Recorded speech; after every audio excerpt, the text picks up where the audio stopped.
I'm grateful to be here with you today. And, this has been a wonderful, 6, 7 months, I would say, of being here at least once a month and being with Unity of Rochester. And so for those of you that are around for I think it was the annual meeting this year, you know that my husband Matthew and I said, we'd like to become members. And we are available to just share some support as this ministry is in a time of seeking prayerful inspiration and guidance for what's next, right? Isn't that always true about life? Don't you get up in the morning and ask yourself right away, well, what's next? I do. What's on my calendar, right? Or what's coming up on the calendar? We're designed almost to think like that, aren't we? What's next? What's for lunch? What's for dinner? Do I need to go shopping on the way home? But it's a good way to be.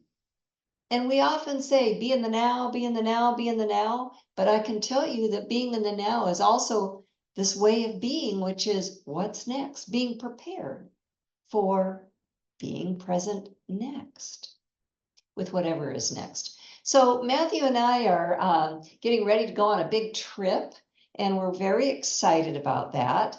And so we're not going to see you for a while. We're not going to be back until the end of November. I'll be back here the end of November. And I know that in working with your board of trustees, it's been a great experience of sharing ideas, showing up at board. Matthew was at the board retreat, I think it was. And we've been here for what was that? It wasn't junk in the 1 cent sale. I got to be here for the 1 cent sale. And last week was rally day, right? And there's been some great ways of just sharing the journey, and we'll be back. But we are going to go on one of those trips that we have decided this chapter in our life where we get to go on some trips. So friends, one of the things that I wanted to share in my time over these months was to really hold up the idea of newness, especially in this ministry. And I do this with any ministry that I go to, and I get to share with a variety of ministers and ministries. And in fact, this week I'm going off to, next Sunday, going off to the regional conference, and I got my Unity of Rochester t-shirt on. And Joyce Simic, I think she's with us today, gave me another Unity of Rochester t-shirt. So I got 2 of them to take to conference. But that's great because I wanted to also just say to you that you're coming with me to go to conference. And I want you to just feel and hear my appreciation for this ministry's support of this year's conference. So you've given generously in support of the conference, and you're working with another ministry actually that makes food. It makes food happen. And it has been several ministries that step forward as sponsors. And so I am just as proud as can be to represent Unity of Rochester at the conference. I serve as the Great Lakes Region President this year. And one of the things that's obvious in working with about 90 ministries through the 8 states that are called the Great Lakes region, is that in fact, all of our ministries, and when I can look beyond Unity churches, Christian churches, ministries, synagogues, mosques, we're all going through change. Everybody on earth is going through change, and we particularly feel it in our spiritual communities and how we come together.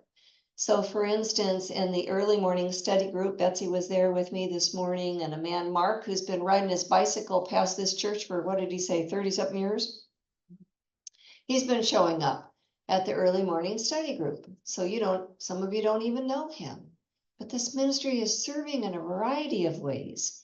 And so we know that we must think of ourselves broader and wider and deeper in how we express and how we look for newness, how we understand newness that is in our midst.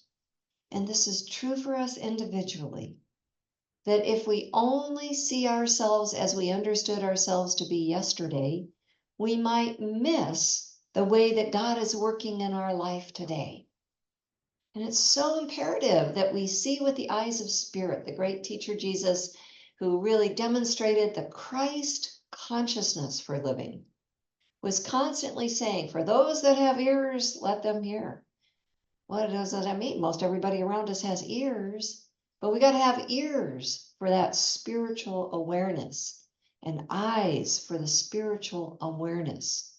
Because if from that then we find the strength and the power and so much more that we are endowed with to live in challenging times, to live in demanding times, to live in changing times.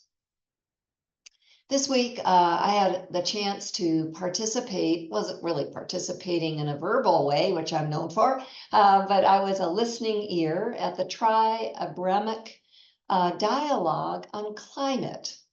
And this was a Zoom call with people from around the world, and it was sponsored by the Parliament of World's Religions. Did you even know that there is such a thing, a Parliament of World's Religions? The first evidence of this kind of parliament, individuals representing the world's religions coming together, happened in the late 1800s. And guess what? The co-founders of Unity, Charles and Myrtle Fillmore, were there for it. The very first one. You may not know this, but Reverend Charlene Manuel, a longtime Unity minister, has been the current board president of the Parliament of World's Religions this last year. She represents all of us who are part of New Thought spirituality, and they will be convening their meeting at Unity Village this year in November. I want you to hear that. Just take it in. Can you feel that with me? That our unity leaders and our unity movement have been a part of a global awakening of the world's religions working together. So it's not new, the fact that we came together this last week in a Zoom call. It seemed rather new that we came together for a dialogue on the climate. Because ministries, synagogues, churches, all of us really waking up to the fact that our spiritual work includes the earth seems rather new. The exciting part is that we're doing it, that it's happening. And I'm grateful to say that I'm a part of that. And you are too. This ministry received a green star. Did you know that yet? It's been all approved. You received a green star for your efforts in many different ways. And I encourage everyone at Unity Rochester to up the bar. We want to care for creation because it's our home. It's the planet that is feeding us. It is the planet that is nurturing our spirit. And it is strengthening us for what is ours to be and do right now. So newness sometimes is not so much like it's brand new, but it's just new in the consciousness of the people, right? So working together on behalf of creation or all the world religions coming together, it's not so very new, but it is new and increasingly new in the minds of the humans that we can do this. And of course, I'm not speaking too boldly to say that it's new right now because we have a war happening over there with Israel and Palestine and everything in that area that has been warring for how many years because predominant world religions have not figured out how to work together very well. And it has an effect. Has an effect on us daily, this war, and it has an effect on the children, doesn't it? So I want to explore ideas this morning that really has to do with newness, new ideas that are in our midst, because we do have new ideas for demanding times. And how can we work with those ideas? And what does it mean to work with new ideas? Well, there's a beautiful passage that Jesus gave us that was very much about working with new ideas. He called them seeds. And there's a beautiful, actually 3 out of the 4 Gospels, the parable of the sower. Anybody ever heard of the parable of the sower? Okay, good. So the parable of the sower is really a simple little teaching, and it was given to an agricultural society, people that were living close to the earth, growing their food. You and I might still be growing some of our food. I know I am. And so I know what it's like to sow seeds. First of all, sowing seeds is not as simple as you think, but this parable really represents it well. meaning that you can put seeds out there and there can be a whole bunch of birds that come along and take them, right? And you've got some smiles out here. That's right. They're eating a lot of seeds. They're eating a lot of insects too. It's a good thing. So Jesus is really saying in all these passages in the gospel, according to Matthew, they are the kingdom of heaven parables and passages, really conveying in one concentrated place the little stories and sayings that Jesus was passing on. And the parable of the sower is talking to us about consciousness and working with seed ideas. The seed idea that the kingdom of heaven is right here and right now, and it's at hand and it's within. And we are the children of that amazing, celestial, incredible, beyond creative manifestation universe of God. What do we call it?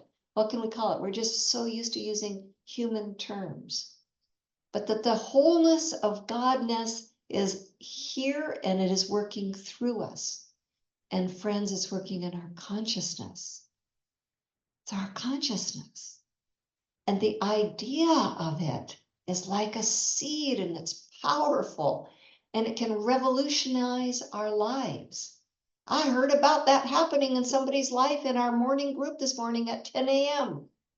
It's amazing what's going on in the individual that participated in our class this morning. So Jesus said, well, okay then, but these seeds can be like they fall into the mouths of birds, and birds come along. They fall on rocks, and the soil isn't very good there, right? You can see little sprouts coming out of rocks and pavement, but it doesn't last very long, does it?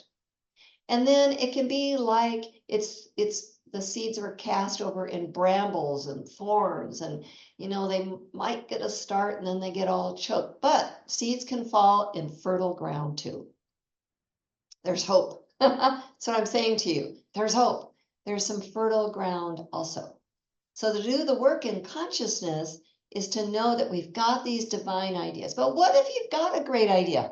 What if you've had an idea of yourself as a creation of God and you know that health and wholeness is yours? And you're struggling to know your health. And your body's giving you all kinds of reasons to believe that you're not healthy. What if you have known that God is your source and that God is unfailing to meet your every need? But darn it, you got another bill and you don't see the money in your bank account.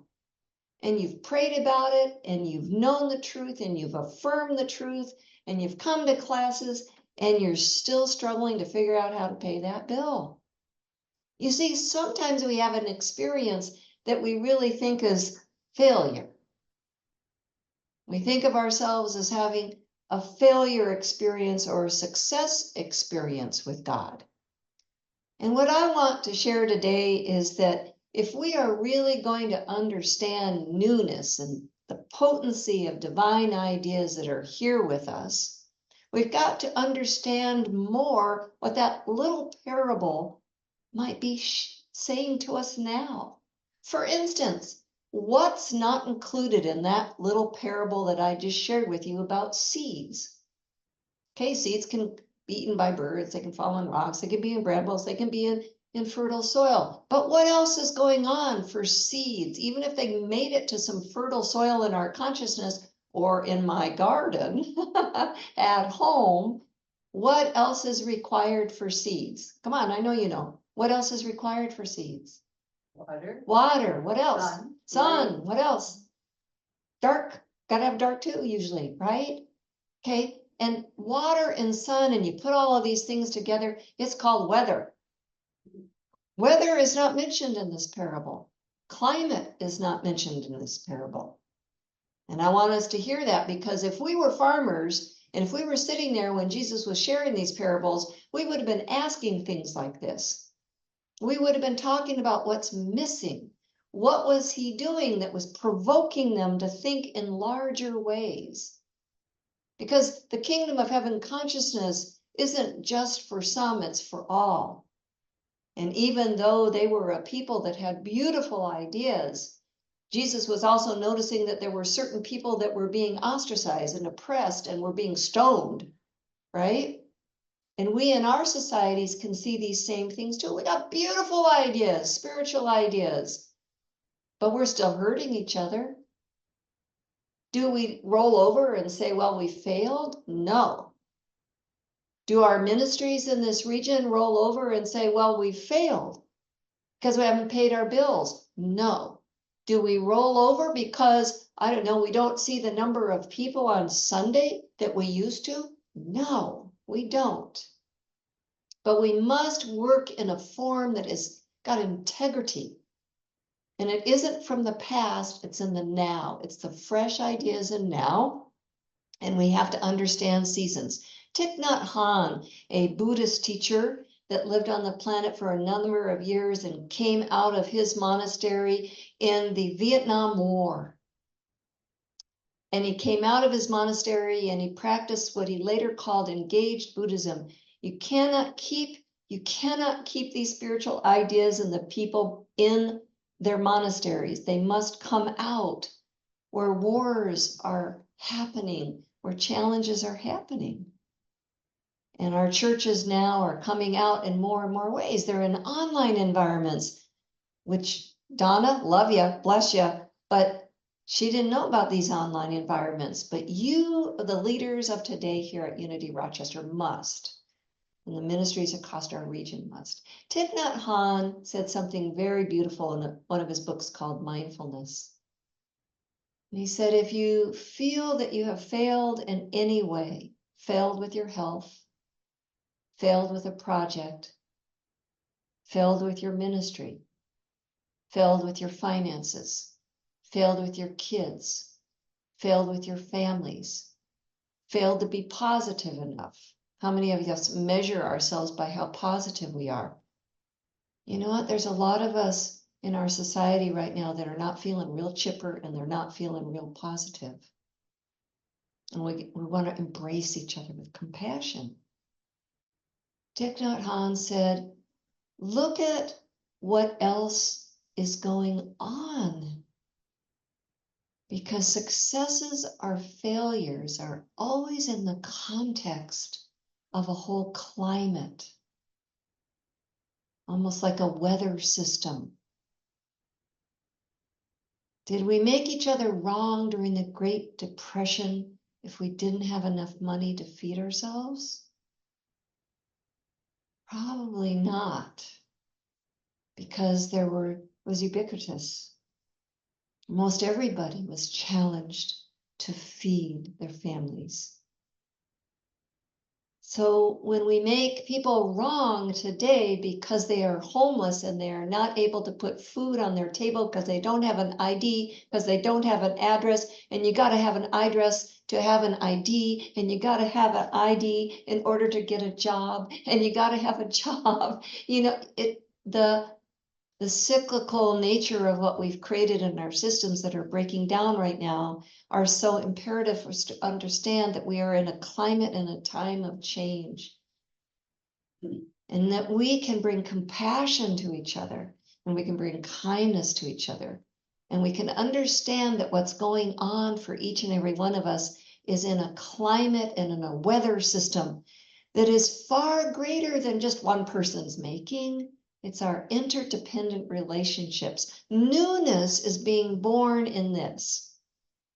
There's an amazing, powerful book called Emergence, and I've been reading it more and more. And scientists are holding this up, that in the complexity of our systems, often what is happening is that something that cannot happen by independent pieces happens out of the collective whole. And this is powerful for us. Think about that garden again and the seeds in the parable that Jesus was saying. One seed planted could produce 100-fold, or it could produce 60-fold, or it could produce 30-fold. But one seed planted could nurture many, right? And it happened because of fertile earth where there was so much working together for that one seed to grow. This is our hope today. New ideas for demanding times. And we, as individuals, are bringing forward these new ideas. And I can tell you that everywhere I go, people are saying, I don't feel like I'm doing much. I don't feel like I can change much at all in what's going on. I don't know that I have much to offer. I don't feel like my ministry is going to do much.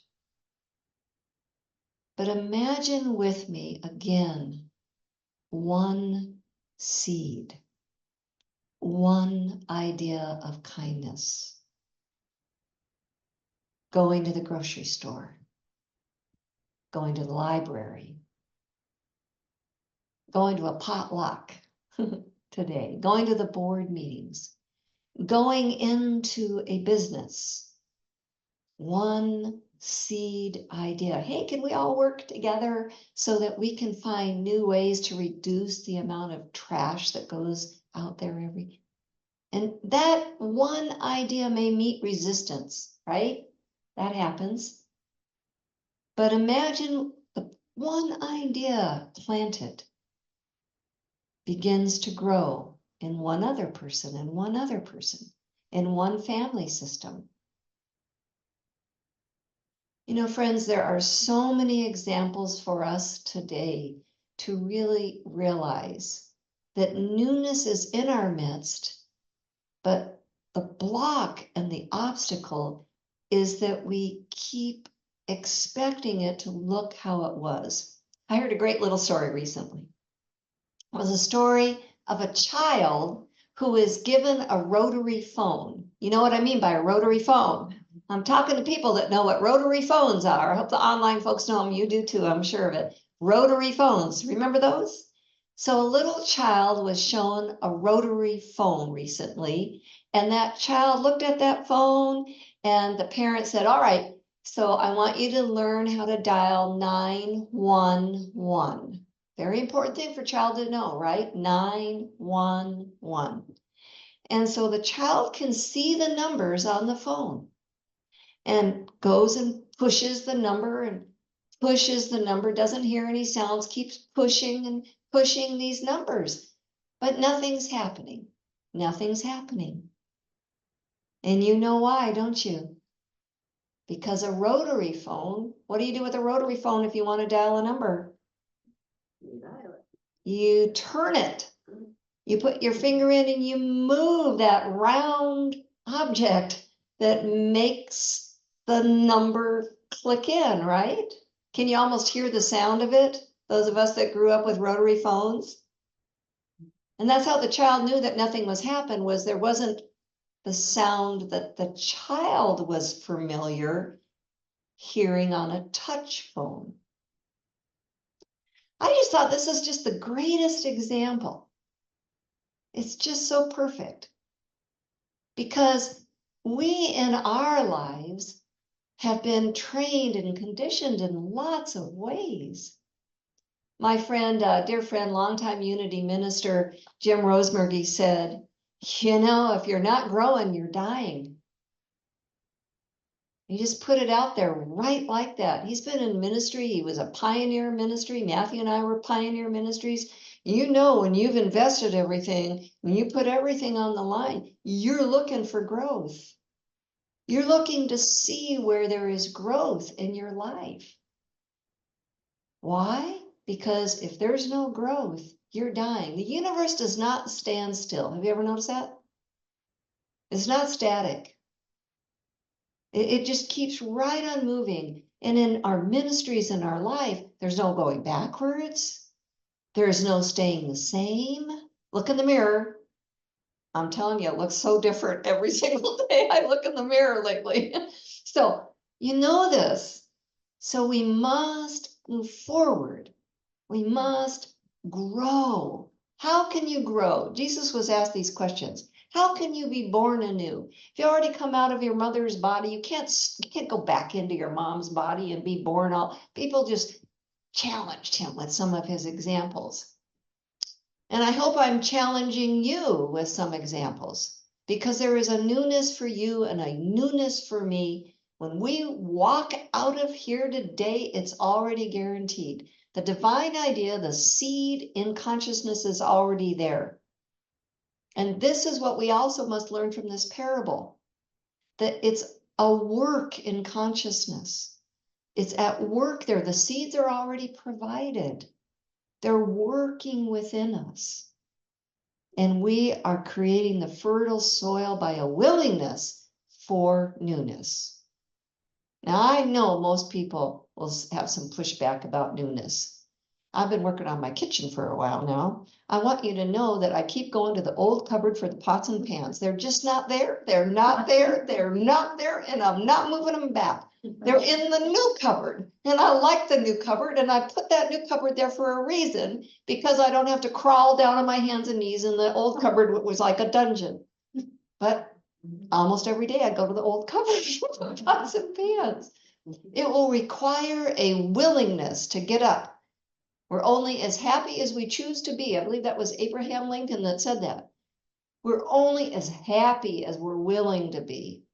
We're only as willing as we're willing to be for newness in our lives. What could newness be? What would the eyes of spirit and the ears of spirit be able to notice as an evidence of newness? I wrote down some thoughts about this. Imagine that. I always got some thoughts. What are those? First of all, that we would be working interdependently. That is evidence of a divine idea at work, working interdependently. One of the gravest things that's happening in our society right now is sense of separation. People feeling isolated, people feeling apart, children thinking that they're having their lives so much better because they're playing a game with each other, and then the game online is done and there's nobody there. There's no residual hug. There's no effect on their whole beingness. There's loneliness, almost like a disease in our society. Interdependence, it will require some willingness to pick up the 100-pound phone, call somebody, go meet a neighbor, invite somebody over for a cup of tea, right? Requires willingness. But when we do that, we see the evidence of how the divine seed is at work in that fertile soil. What is another bit of evidence? Let me just talk about personal growth. What would we notice as evidence in our own lives? Divine ideas are often provocative. They get our imagination going. And divine ideas in consciousness usually push us beyond what we've known.